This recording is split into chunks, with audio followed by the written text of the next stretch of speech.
Hello and good afternoon, ILHIMA members. I am Jenna Bishop-Beal, your president-elect. Earlier this week, voting members received an email with the ILHIMA board election, and we are meeting with some of our candidates. This afternoon, I am meeting with Rachel Randles, who is running for the position of delegate. So, Rachel, before we get started, why don't you tell our members a little bit about yourself and your professional background? Awesome. Thanks for having me. My name is Rachel. I am a regional rev cycle AR supervisor at Carle Health here based in Bloomington. I'm over Carl Broman, Eureka, and Carl West Physician Group. I've been in this position for 2 years, getting revenue cycle experience. I've been with Carl for 5 years. So prior to that, I was in the HIM department as a supervisor. So have a wide array of revenue cycle and traditional HIM experience. And prior to that, I was a medical records assistant at ISU in their medical office there, Student Health Services. And I was doing things such as scanning and release of information. So I've also been the CIHIMA, the Central Illinois Health Information Management Association Treasurer for 4 years, and feel that I have great professional experience for this role. Awesome. I had an opportunity to go to ISU for a speaking engagement earlier in the fall, and it was very lovely. I have never been to ISU, so it was a really good experience for myself. All right, so let's get into a little bit of the nitty-gritty of understanding really what the delegate role is and the responsibilities. So first question is, how do you understand the role of the delegate, and how do you facilitate that communication between the AHIMA leadership to the ILHIMA membership? Yeah, I understand that the role of the delegate is to be an advocate, especially in terms of legislation and the certain policies that go on between, AHIMA leadership, governing bodies that affect AHIMA and the members, and ILHIMA. So I plan to be a communicator, an advocate for the ILHIMA membership, and I'll utilize the Knowledge Connects page for ILHIMA, emails to communicate, email blasts, all things that we have now in this technological age that we can facilitate communication very easily. You bring up a good point, because I think everybody is just so inundated with emails, and once you receive an email, by the time you actually read it, the information's probably changed as it is. So creating some of those strategies, those technology strategies to communicate, I think will be really helpful with this particular role. Let's kind of talk about some of your past experience with your regional association that got you ready for this next level to apply to be the delegate for the state level. Yeah. So like I said, I was the treasurer for the Central Illinois Health Information Management Association. I did that for 4 years, and I think a lot of things changed in the 4 years that I was our treasurer. When I started, we had a different website system. We were mostly paper-based in our records and checks and things like that. So I assisted, along with the other board members in getting the organization much more electronic, using a better website system that had more resources, like sending out email blasts, doing our voting electronically, doing meetings electronically. Plus COVID happened. Yeah. So that had a lot of change when I was in office. I was a treasurer from 2019 to 2023. So in the middle of COVID there. So it was a lot of change, a lot of just kind of changing and adapting as we go along. And I feel like that is great experience for something like an ILHIMA delegate. Our field is always changing. That's the only thing that's consistent about healthcare, HIM in general. So I feel like I could help the leadership adapt to changing atmosphere as a delegate. And for members that may not be aware, the way that Illinois is set up, and not all states are set up like this, but we have our Chicago, Central, and Southern regions. And then we funnel all that information from those specific regional boards into ILHIMA's board. So every single month we're meeting with the regional presidents, kind of going through, what their initiatives are, what their educational offerings have been, what some of the challenges that they're seeing at the regional level, funneling up to the state level, and then ultimately goes to the national level. So you bring up you have some really good background knowledge of that.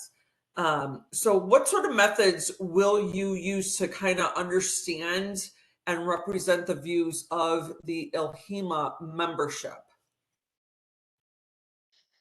To understand and represent the views of the ILHIMA membership, I think I don't know what it was called, but the town hall that ILHIMA recently had, there was a lot of great comments that were voiced there, even on Facebook, comments that come through from registrations and in the ILHIMA annual meetings. All of those are great ways that the membership has voiced their thoughts, their concerns, their opinions about different things going on. So I would use all those methods to get a good understanding of their viewpoints. Nice. Okay, good. As a delegate, you will have voting rights and responsibilities. How will you approach those decision making to ensure that it aligns with the interests of the ILHIMA members as well as the board? Yes.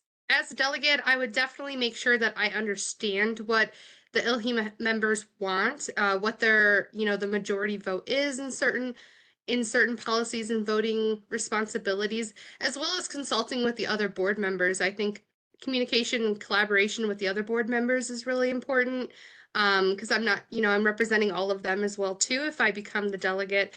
So, yeah. You have a very big responsibilities on your shoulders as a delegate. Can you discuss a past experience where you've had to lead a team, make those hard decisions, and then be confident in that decision that you make, even maybe it's not the most popular decision? I think as a supervisor, I've definitely had a lot of opportunities, a lot of experiences like that, leading a team or group. Um, One more recently is I've been helping train and lead our group that recently joined Carle. They recently acquired a lot of hospitals in Peoria and the Peoria surrounding areas. So trying to, uh, I'm not the sole decision maker, but leading decisions and who's going to do what, who's going to be responsible for what, training, when are we going to do training on what certain tasks, how are we going to break that up, different a lot of go live problems that have been occurring and how are we going to troubleshoot those, what should be the right process and the right procedure, and different things like that. I've been helping make a lot of decisions for that, as well as leading my own team at the same time. I'm over the Bloomington region, so leading our own team through our own issues, our own questions, and things like that, trying to juggle both and doing it well, if I can say so myself.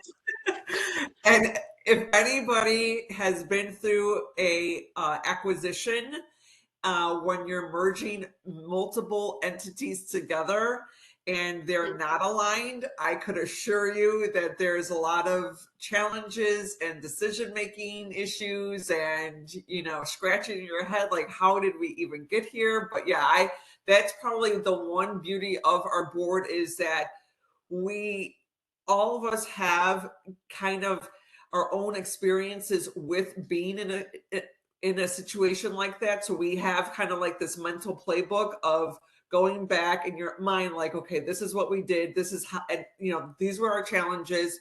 This is what we did to communicate. This is how we came up on the other side. So I do applaud you. I've been there, done that. So kind of understanding policies.